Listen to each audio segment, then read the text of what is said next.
Well, Idaho is well known for its potatoes, but a new industry is growing fast. Nestled between the Rocky Mountains and the Snake River is wine country. And here is some history of one Idaho winery in part one of From Vine to Wine.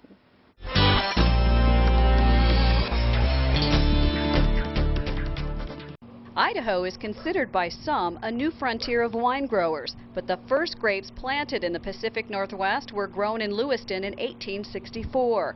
In 1916, Prohibition shut down the industry, and it wasn't until 1970 that grapes were again growing in Idaho. Well, we started thinking about grapes back in the 70s before we even bought this place. Bill Ringert and his wife Bing moved to Hammett in '96 and turned a hayfield into Cold Spring Winery. I planted a grape that year to see if it would grow, and it did, so then we planted this little section back here that we call Block 1. We had some Cab and we had some Riesling, and we thought, well, we'll just plant this. So we were out there on our hands and knees, and about 3 rows into it, we realized that we needed help.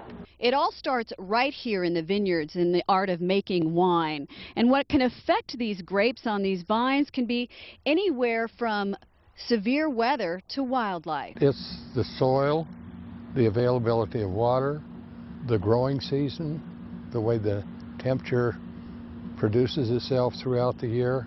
There are a lot of factors involved. Cold Springs Winery has grown to 33 acres. It takes 4 seasons to produce the grapes that can be used to make wine. Before picking, I'm out in the vineyard checking for sugars, the sugar bricks with the refractometer, checking where the acids are, the total acidities, and the pHs. And when you can kind of get that where it's balanced, where I want it, and then also that on the reds and certain whites, you have good acid for aging. By and large, it's a very good region for growing grapes. Cold Springs produces 9 varieties of red and white wines. From Hammett, I'm Diane Dean reporting. We'll find out how much technology has changed in part 2 of From Vine to Wine. I follow the winemaker from the grapes to the bottle. See part 2 on Sunday night.